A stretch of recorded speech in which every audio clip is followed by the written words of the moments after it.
अजय दीवाना कदम चौक मलमल।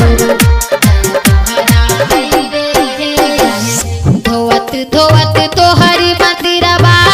हथवा की अइले हो आहे तबहु ना आहे शिव गुरु दया तोहरा अइले हे आहे तबहु ना आहे शिव गुरु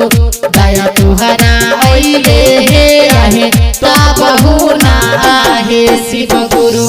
धोवत धोवत तोहरी मंदिरबा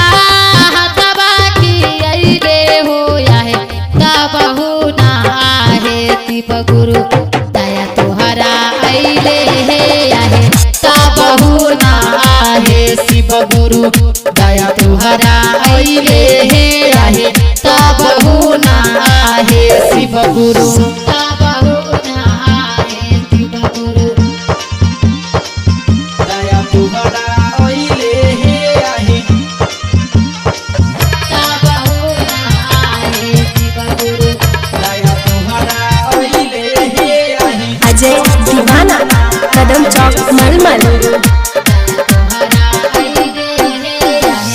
कौआ बोले से पहिले आइले मंदिरबा कौआ बोले से पहिले आइले मंदिरबा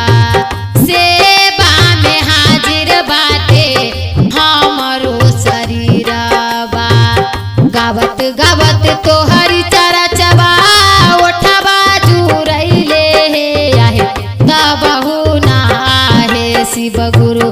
दया तोहरा अइले हे आहे तबहु ना आहे शिव गुरु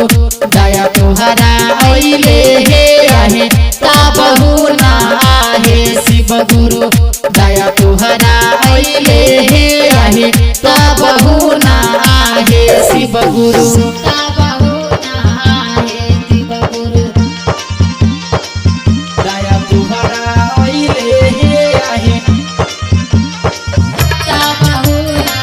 आहे शिव गुरु दया तोहरा अइले हे आहे अजय दीवाना कदम चौक मलमल।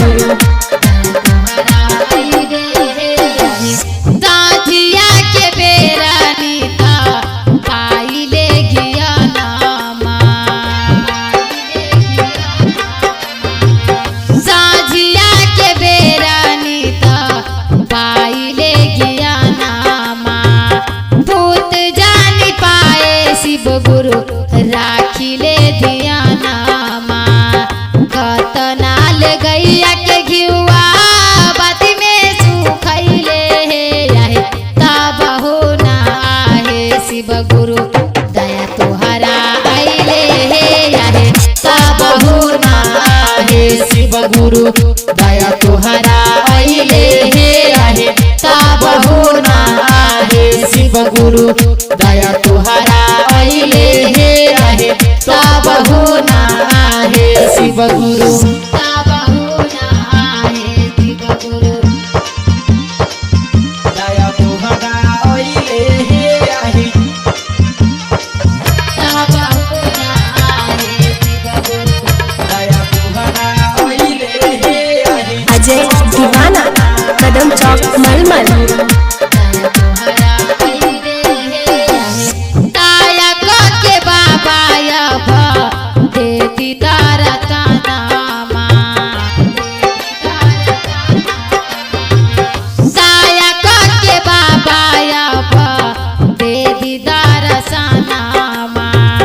सात शिव रूपा पर राखिले धिया नामा आइले मंदिरबा रोजे रोज भी ना खैले हे आहे तबहु ना आहे शिव गुरु दया तोहरा अइले हे आहे तबहु ना आहे शिव गुरु दया तोहरा अइले हे आहे तबहु ना आहे शिव गुरु दया तोहरा अइले हे आहे तब हो ना आहे शिव गुरु। चुलबुली रिकॉर्डिंग स्टूडियो दरभंगा।